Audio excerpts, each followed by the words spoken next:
வணக்கம். இப்போ பார்க்க போகிற ரெசிபி என்ன அப்படின்னா, இப்போ பார்க்க போகிற ரெசிபி என்ன அப்படின்னா, இந்த பூசணி விதை, அப்புறமேல் பாதாம், அதுக்கப்புறம் கேஷ்யூ நட்டு, இது மூணையும் யூஸ் பண்ணி எப்படி மசாலாவில் போட்டு டோஸ்ட் பண்ணி எடுத்துக்கலாம் அப்படின்னு பார்ப்போம். இது மூணுமே உடம்புக்கு நல்லது. பூசணி விதை ரொம்ப ரொம்ப நல்லது, ஹார்ட்டுக்கு நல்லது. ஒமேகா 3 கண்டென்ட் இருக்கிறதுனால ஹார்ட் பிளாக்கில் தடுக்கிறதுக்கு நல்லது. அப்புறம் ஐக்யூ லெவல் இன்க்ரீஸ் ஆகும். இது யூஸ்வலாக நம்ம நிறைய சேர்த்துக்கிறதே இல்லை. பட் பாட்டிங்க காலத்துலலாம் பார்த்தீங்க அப்படின்னா, பாட்டிங்க இதை என்ன பண்ணுவாங்க, பூசணிக்காயை கட் பண்ணிவிட்டு இதை கழுவி அந்த சீசன் அப்போ இதை நல்லா சுத்தமாக கழுவி வெயில் ஆற வச்சு இதை எடுத்து வச்சுட்டு குழந்தைங்களுக்கு கொடுப்பாங்க. எல்லாருமே சாப்பிடுவாங்க. ஸோ இதை இன்றைக்கி எப்படி செய்கிறதுன்னு பார்ப்போம். இந்த முதல்ல 3 ஐட்டத்தையும் தனித்தனியாக வறுத்து எடுத்துக்கலாம்.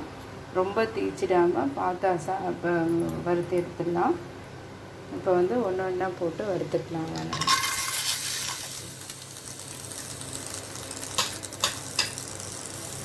ஹார்ட் பிரச்சனை இருக்கவங்க எல்லாருமே இது நல்லது. அது மட்டும் இல்லை, மெட்டபாலிசமை ரெகுலரைஸ் பண்ணுறதுக்கும் பம்கின் சீட்ஸ் ரொம்ப நல்லது. யூஸ்வலாகவே கேஷ்யூ நட்டு, பாதாம்லாம் கொஞ்சம் சேர்த்துப்பாங்க. பட் இதுதான் தட் இஸ் ரெகுலராக சேர்த்துக்க மாட்டாங்க. ஸோ இதை வறுத்து ரோஸ்ட் பண்ணி எடுத்து வச்சுக்கிட்டிங்க அப்படின்னிங்கன்னா, அவங்கவுங்க டேஸ்ட்டு படி, தட் இஸ் ஸ்வீட்டு பிடிக்குதா, இல்லை காரம் மசாலா சாப்பிட்ணும் அப்படின்னு நினைக்கிறாங்க அப்படின்னா அதுக்கேற்ற மாதிரி நீங்கள் செஞ்சுக்கலாம். பட் டெய்லி ஒரு கொஞ்சம் கொடுத்தோம் அப்படின்னா ரொம்ப நல்லது. இதை வறுத்து எடுத்துக்கலாம். தேங்காய் எண்ணெய் விட்டிங்கன்னா ரொம்ப நல்லாயிருக்கும் டேஸ்ட்டு.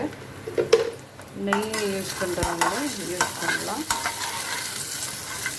இதை வறுத்து எடுத்துடலாம். இதே மாதிரி ஒவ்வொரு ஐட்டத்தையும் வறுத்து எடுத்துக்கலாம். இந்த சீட்ஸ் எல்லாம், அதாவது சூரியகாந்தி விதை, அப்புறமேல் வெள்ளரி விதை, பூசணிக்காய் விதை, இதெல்லாம் ஃப்ளாக்ஸ் சீட்ஸு, ஆலிவ் விதை, இதெல்லாம் ரொம்ப நல்லது. ஒன்றெல்லாம் தனித்தனியாக வறுத்து எடுத்து வச்சுட்டு வெறும் இதாகவும் சாப்பிட்லாம். அப்படி இல்லைன்னா சால்ட்டு போட்டு, இந்த சுத்தமாக இந்த சாப்பிடாம இருக்கவங்களுக்கு இந்த மாதிரி மசாலா ஆட் பண்ணி கொடுத்தோம் அப்படின்னா, டெய்லி கொஞ்சம் சேர்த்துட்டோம் அப்படின்னா உடம்புக்கு ரொம்ப நல்லது. பாருங்கள், இதை வறுத்து வச்சு அடுத்தது பாதாம் எடுத்து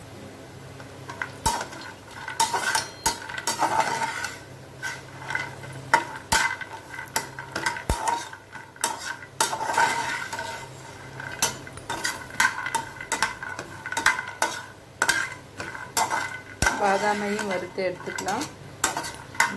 பம்கின் சீடு, பாதாம் இதெல்லாம் குட் கொலஸ்ட்ரால் தான் இது. அதனால் கொலஸ்ட்ரால் பயப்பட வேண்டாம், எல்லாருக்குமே நல்லது. டெய்லி கொஞ்சம் சாப்பிட்டா ஹெல்த்துக்கு நல்லது.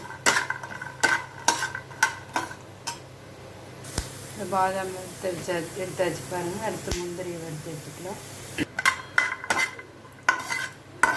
முந்திரி பருப்பையும் வறுத்து எடுத்துக்கலாம். பாருங்கள், வறுத்து எடுத்தாச்சு. தனியாக எடுத்து வச்சிடலாம். மிளகாப்பொடி போட்டுக்கலாம். பெப்பர் போட்டுப்போம். தேவையான அளவுக்கு போட்டுப்போம்.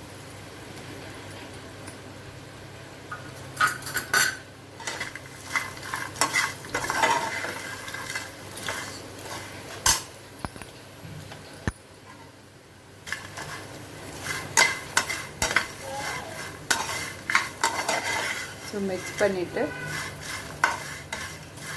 இறக்கிடலாம். பாருங்கள், சலசலன்னு சவுண்டு வருது. நல்லா கிறிஸ்பியாக இருக்கும்.